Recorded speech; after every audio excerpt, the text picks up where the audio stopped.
ऐसे कैठे तोला हाँ वो कई डारो ना कहना बेसी तब तू कैठे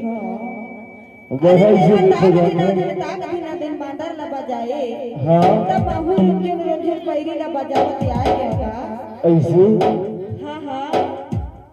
सुनना माया वाली ऐसे तोला ऐसे बैठ जाता बता तो तहाँ आवे वही गावर ना हाँ हाँ रुनक सनक पैरी ला बजाता है आई जावे वो आ जाऊँ भैया है ना ऐसे बैठ जाता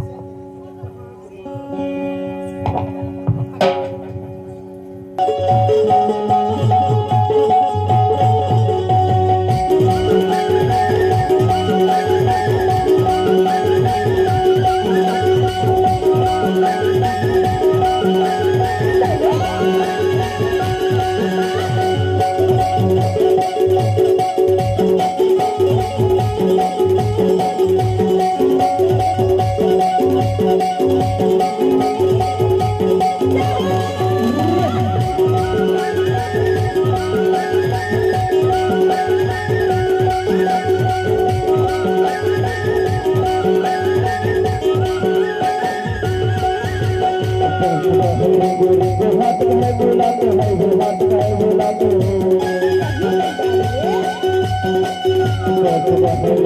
हाथ है बोला तो है वो हाथ है बोला तो लाल